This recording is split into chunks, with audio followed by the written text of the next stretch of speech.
Pada waktu itu mama tidak tahu bahwa penyakit adiksi itu tidak bisa diomongin seperti itu. Ya mama nggak akan tahu, nggak mungkin lah kalau kita begitu depan mama, terus mama bolehin kan nggak mungkin. Mama yang benar aja, masa Teddy dibawa ke rumah sakit jiwa?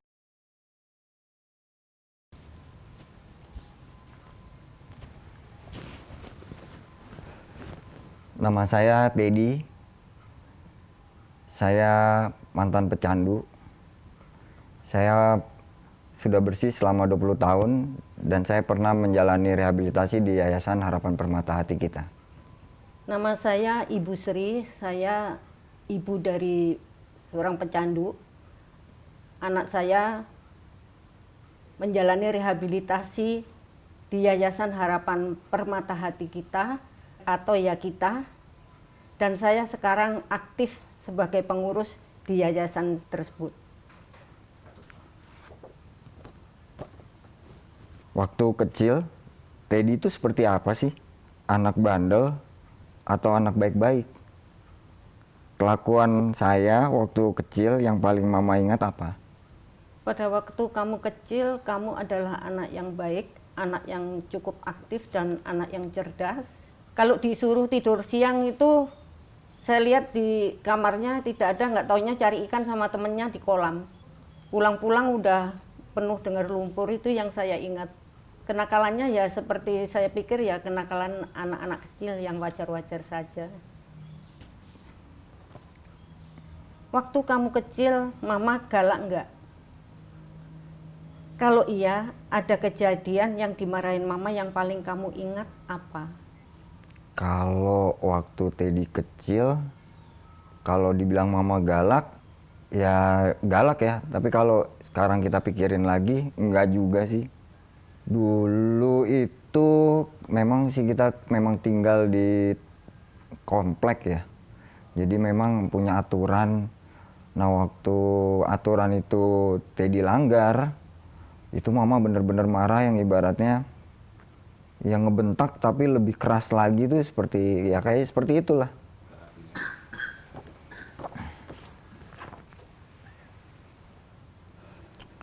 Waktu Teddy mulai ABG, mama pernah khawatir Teddy akan salah pergaulan nggak?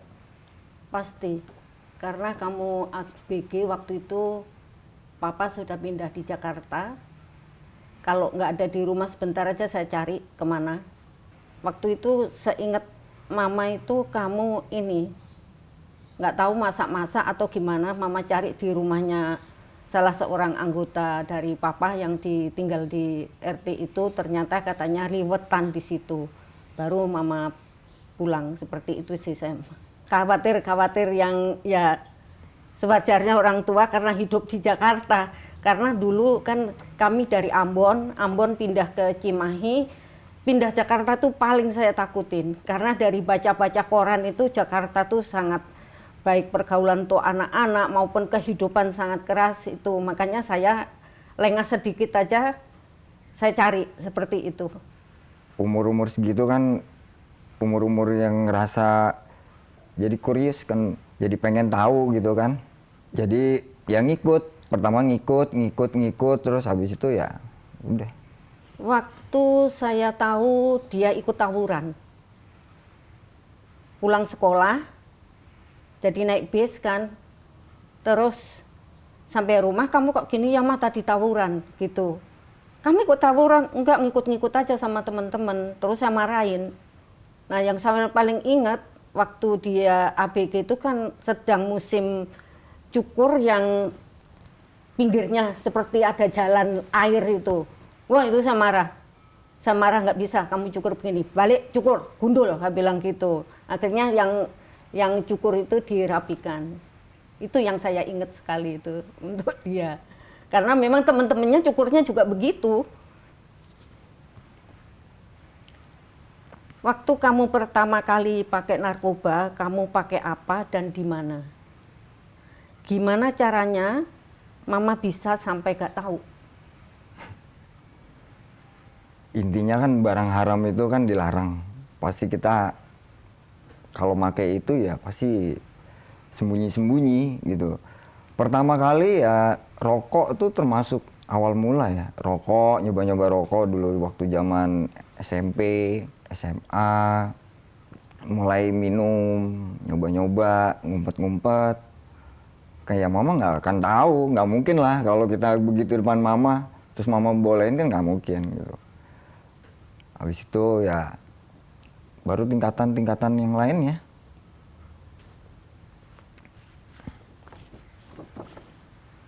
Kapan mama akhirnya tahu kalau Teddy jadi pemakai narkoba? Waktu mama tahu Teddy jadi pecandu, mama masih sayang nggak sama Teddy? Mama tahu kamu pakai narkoba itu waktu kamu sudah SMA. Mama ingat sekali kamu muntah-muntah awalnya, terus kamu ngaku kan? Iya, Ma. Nah, dari situ Mama belum bilang papa. Terus terang aja pada waktu itu dunia tuh kayak mau runtuh. Mama merasa bersalah, mama merasa berdosa karena mama pada waktu itu juga kerja. Dengan berjalannya waktu, kamu terus berubah, nilaimu turun. Nah, di situ mama berpikir ini pasti ada sesuatu. Mama tetap sayang banget sama kamu pada waktu itu.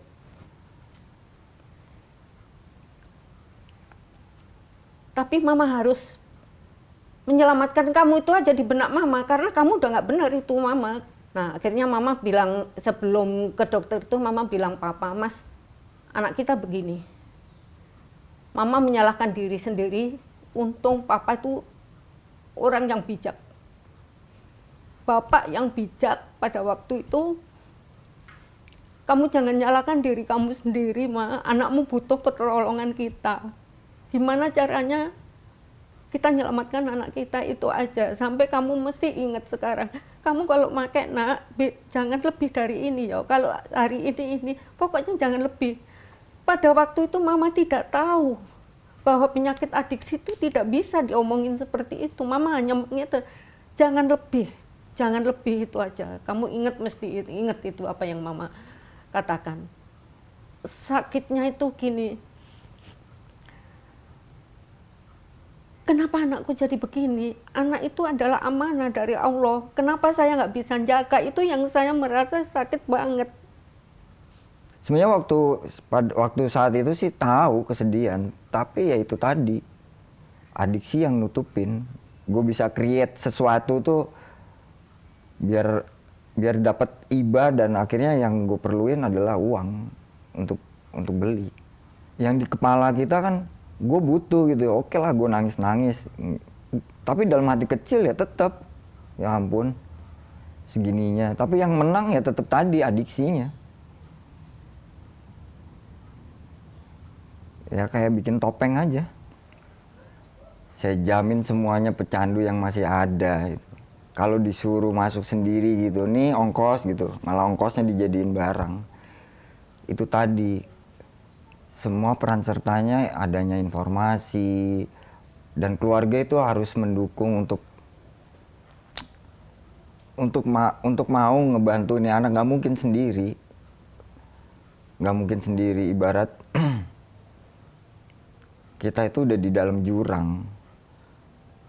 Jurang itu bentuknya tuh bener-bener vertikal. Nggak mungkin kalau nggak ada kita minta tolong orang yang di atas itu untuk menurunkan tali, itu nggak mungkin kita bisa naik. Seperti itu.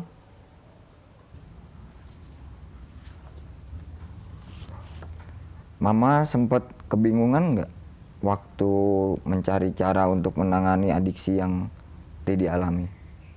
Terus gimana ceritanya bisa akhirnya ketemu ya kita? Pasti sangat bingung. Seperti mama katakan tadi, pada waktu itu cari informasi tentang adiksi itu sangat nggak mudah seperti sekarang, banyak. Kemudian pada waktu itu ada yang ngasih tahu, Ibu, di sana ada dokter yang bisa menyembuhkan anak yang pakai narkoba. Saya datengin dokter itu.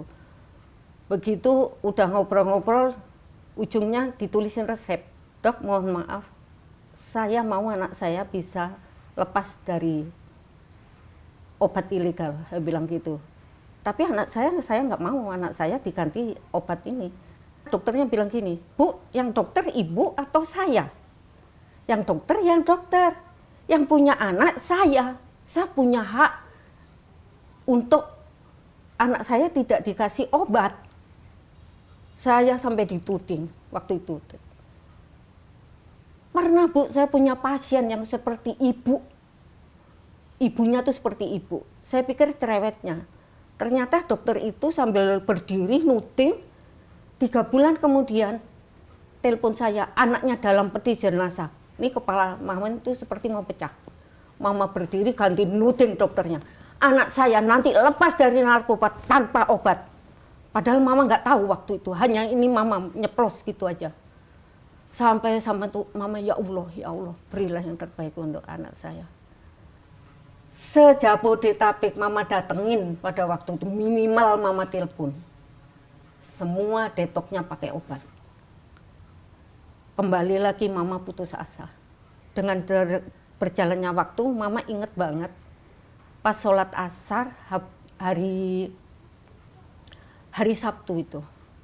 Papa tuh muter radio, yang ngisi waktu itu Mbak Joyce.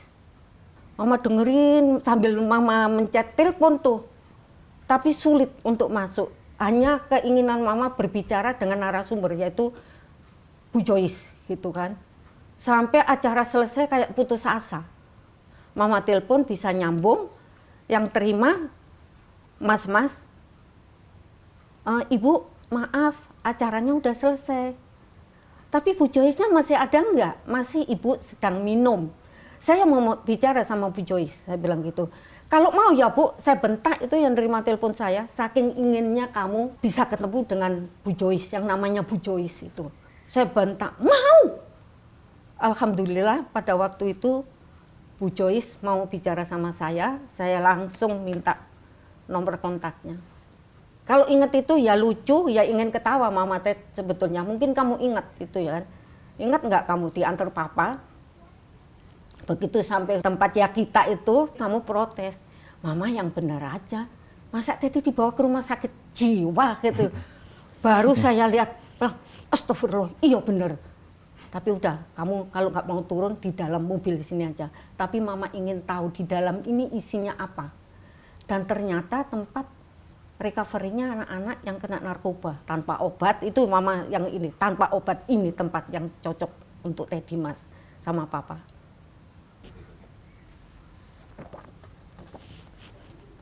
Kenapa mama akhirnya yakin dengan metode pemulihan di Yakita, apa yang mama pelajari di Yakita? Mama sangat yakin setelah kamu masuk ke Yakita, karena di sini sangat terbuka untuk orang tua harus belajar. Karena mama menyadari mama tidak mampu tanpa ada ilmu untuk istilahnya mengangkat kamu dari lubang jurang itu. Kalau mama nggak mau belajar tentang penyakit ini pada waktu itu kamu di Yakita, mungkin mama tidak menemukan kamu yang seperti sekarang ini.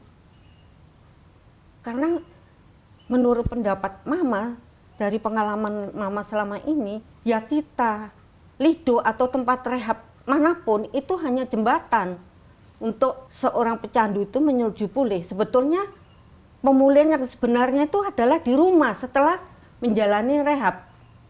Dan setelah mama belajar di Yakita bahwa penyakit ini, penyakit adiksi, khususnya adiksi narkoba, itu tidak hanya fisik yang diserang, ternyata mental, emosional, spiritual. Ini menyangkut mindset. Mindset inilah yang harus dibenahin. Itu yang mama banyak belajar dari, terus terang aja, guru mama itu almarhum Pak David Gordon sama Ibu Joyce, yang sampai hari ini mama tetap belajar. Karena apa? Mama tidak hanya puas dengan kepulihan kamu, tapi mama ingin anak-anak yang di luar itu juga pulih seperti kamu. Itu yang mama inginkan. Karena mama tidak mau orang lain ngalami seperti mama. Tapi itu tidak mungkin. Karena di pojok manapun di negeri kita ini ada narkoba. Alhamdulillah saya menemukan anak saya yang dulu sebelum dia seperti waktu pakai narkoba. Pertama kali itu kaget, ini kok Romo sakit jiwa gitu. Gue sakit apa sih gitu kan. Nggak make sense gitu kan.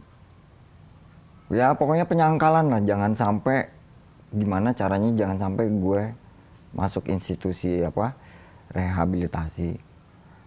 Cuman ketika udah masuk dia kita ternyata beda gitu loh. Waktu saya ngelewatin Sakau itu sampai ditemenin sampai segininya gitu. Di sini belajar semua ada pelajarannya termasuk psikologi. Yang bener-bener kena itu dari David sama Mbak Joyce ngasih sesi think feel act. Kalau dulu waktu make kan kita terpola act feel think gitu loh. Ngelakuin aja dulu, mau gue bonyok, mau gue geblek, itu urusan nanti gitu. Nah kita dipola lagi dengan hidup yang benar-benar bukan orang normal lah, hidup normal gitu. Jadi lo ngelakuin sesuatu itu berpikir dulu akibatnya gimana, terus bagaimana kalau bisa ngebayangin resultnya kayak gimana, lo baru bertindak gitu loh. Itu bener banget gitu. Dan itu sampai sekarang gue terapin, banyak manfaatnya gitu. Nggak pernah saya ngelihat di tempat-tempat lain ya, mungkin metodenya berbeda-beda tapi it works buat saya. Metode yang ada yang dipelajarin di ya kita itu it work, bener-bener it work. Sampai sekarang tuh saya buktinya masih bisa bersih gitu loh. Saya sekarang sudah berkeluarga, saya punya anak 2, yang pertama perempuan, yang nomor 2 laki. Saya punya usaha wira swasta, interior, sama sipil. Sekarang Teddy sudah bersih 20 tahun lebih. Mama bangga nggak sama Teddy? Bangga lah, pasti bangga. Karena untuk sampai bisa bersih itu butuh perjuangan. Mama harapkan apa yang kamu dapat di ya kita itu jangan hanya untuk diri kamu. Itu yang kamu harus ngasih tahu juga ke teman-teman kamu, untuk ngasih tahu orang tuanya bahwa penyakit adiksi ini suatu penyakit, itu bukan aib. Dan itu kenapa harus malu?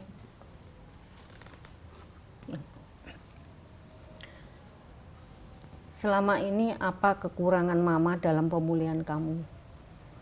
Sebelumnya mama mau minta maaf kalau ada kekurangan mama sebagai orang tua kamu. Dibilang kekurangan, justru kalau dibilang kekurangan nggak akan mungkin ada yang kurang, malah kita nggak akan bisa ngasih kembali balik, itu nggak mungkin. Justru banyak terima kasih. Kalau mungkin mama waktu itu nggak berusaha ya minimal, entah saya jadi apa, ataupun saya mungkin nggak akan ada gitu. Kalau terima kasih, saya justru yang harus terima kasih, saya minta maaf.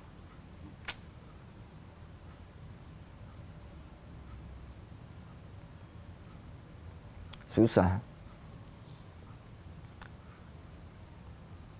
Namanya kasih sayang orang tua itu pasti sepanjang jalan hidup mereka.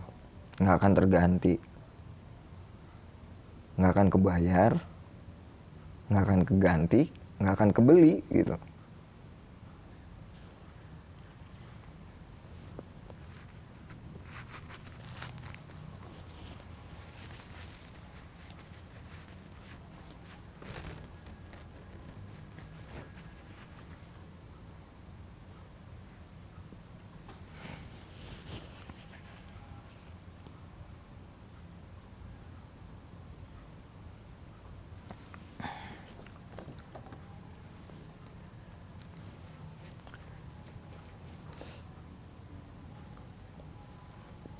Saya boleh peluk mama nggak?